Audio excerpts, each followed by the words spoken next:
जब सिख धर्म में बलिदान की बात होती है तो सिखों के सभी गुरुओं के बलिदान को कैसे भुलाया जा सकता है। लेकिन इन सब बलिदानों में दशम गुरु के बलिदान को सबसे ज्यादा याद किया जाता है। सिख धर्म की मर्यादा को बनाए रखने के लिए उन्होंने अपने चारों बेटों का बलिदान दे दिया। धर्म की रक्षा के लिए वो आजीवन लड़ते रहे, जगह जगह यात्राएं की, लेकिन उनकी बहादुरी की मिसाल पेश करने वाले तो खुद उनके चारों बेटे थे, जिन्होंने सर कटाना मंजूर किया लेकिन मुगलों के आगे झुकना नहीं।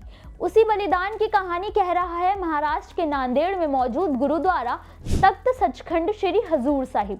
पांचों अकाल तख्तों में से एक तख्त महाराष्ट्र में भी मौजूद है, जो बताता है कि महाराष्ट्र और सिखों की कहानी काफी पुरानी और ऐतिहासिक है।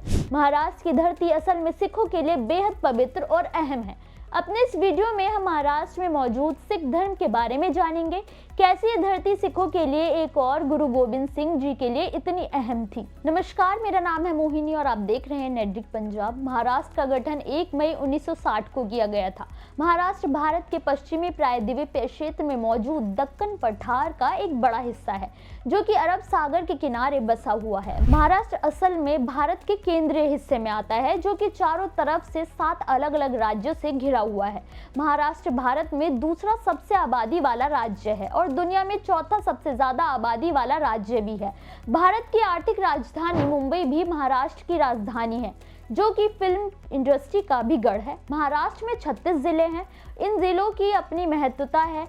मराठी इसकी ऑफिशियल भाषा है। वहीं बात करें इसकी क्षेत्रफल की, तो उसका कुल क्षेत्रफल 3,07,713 वर्ग किलोमीटर है, जो कि भारत का तीसरा सबसे ज्यादा क्षेत्रफल वाला राज्य है, जो कि भारत की भूमिका का 9.36% हिस्सा कवर करता है। वहीं महाराष्ट्र की आबादी 2025 के अनुसार 12,86,59,000 के आसपास है। जब हम महाराष्ट्र की बात करते हैं तो आपके जहन में वीर मराठों और वीर शिवाजी की बहादुरी का ख्याल ना आए तो महाराष्ट्र की कहानी ही अधूरी है। महाराष्ट्र वीरों की धरती है। सिखों के अलावा जिन्होंने मुगलों के सामने सीना ठोक कर उन्हें चुनौती दी थी, वो थे मराठा लड़ाके, जिनकी वीरता की कहानी आज भी महाराष्ट्र की गलियों में सुनाई देती है। महाराष्ट्र एक हिंदू बहुल जनसंख्या वाला राज्य है। 2011 के आंकड़ों के अनुसार महाराष्ट्र में 69.8% हिंदू थे, तो वहीं सिखों की आबादी महाराष्ट्र में मात्र 0.20% थी। महाराष्ट्र में सिख धर्म के इतिहास की बात करें तो सिखों के 10वें गुरु गुरु गोविंद सिंह जी से जुड़ा है। सिखों के एक समुदाय सिकलीगढ़ सिखों के बारे में आपने पहले भी सुना होगा। सिकलीगढ़ सिख मूल रूप से राजपूत मूल के शास्त्रागार बनाने वाले समुदाय से आते हैं, जिन्होंने गुरु साहिब के आदेश पर सिख लड़ाकों के लिए शस्त्र बनाए थे। वो लोग गुरु साहिब से इतना प्रभावित हुए कि उन्होंने सिख धर्म अपना लिया। गुरु गोविंद सिंह जी ने शस्त्रास्त्र प्रथा की नींव रखी थी, जिसके बाद सिकलीगढ़ समुदाय को खालसा पंथ से भी जोड़ा, जिससे वे मीरी और पीरी के प्रतीक के रूप में हथियार बनाने लगे थे। आज के समय में दक्कन क्षेत्र सिकलीगढ़ सिखों का गढ़ है, लेकिन उन्हें अभावों और जातिगत भेदभाव का सामना करना पड़ रहा है। वहीं सिखों के 10वें गुरु गुरु गोविंद सिंह जी ने अपने बच्चों की मृत्यु के बाद नांदेड़ में ही रहने का फैसला किया और गोदावरी नदी के किनारे अपने अनुयायियों के साथ रहने लगे।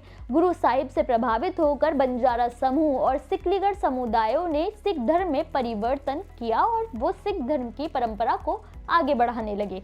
मौजूदा समय में मुंबई, पुणे और नागपुर, नासिक, औरंगाबाद जैसे शहरों में सिखों की संख्या अच्छी खासी है, जो कि राज्य की संपन्नता और उसके आर्थिक विकास में अहम रोल निभा रहे हैं।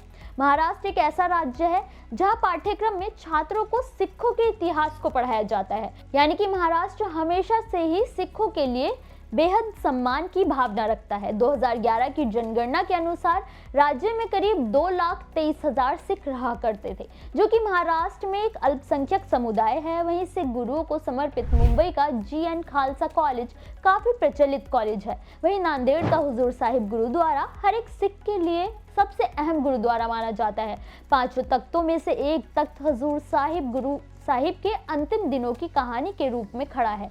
पवित्र ग्रंथ श्री गुरु ग्रंथ साहिब जी को 11वें और अंतिम गुरु के रूप में भी गुरु साहिब ने महाराष्ट्र की धरती पर ही उपाधि दी थी। इसके अलावा हीरा घाट साहिब गुरुद्वारा, मुंबई में मौजूद गुरुद्वारा गुरु नानक दरबार, गुरुद्वारा दशमेश दरबार, गुरुद्वारा कलगीधर सभा जैसे प्रमुख गुरुद्वारे हैं, जो हर सिख के लिए ही नहीं बल्कि सभी धर्मों के लिए सदैव खुले रहते हैं। इसी के साथ अनगिनत गुरुद्वारे भी मौजूद हैं। महाराष्ट्र के बिना सही मायने में सिखों का गौरवपूर्ण इतिहास ही अधूरा है। ये महाराष्ट्र की ही धरती है जहां रहकर गुरु साहिब ने सभी को गुरु ग्रंथ साहिब दिया था। गुरु साहिब जो कि सब कुछ जानते थे, सब कुछ देख सकते थे, उन्होंने अगर नांदेड़ को अपना अंतिम स्थान चुना तो आप उसका अंदाजा लगा सकते हैं कि वाकई में नांदेड़ कितनी पवित्र और महान धरती होगी। महाराष्ट्र में सिखों की कहानी आपको कैसी लगी, हमें कमेंट करके जरूर बताइए। वीडियो अच्छा लगा हो तो लाइक और शेयर करना बिल्कुल ना भूलें।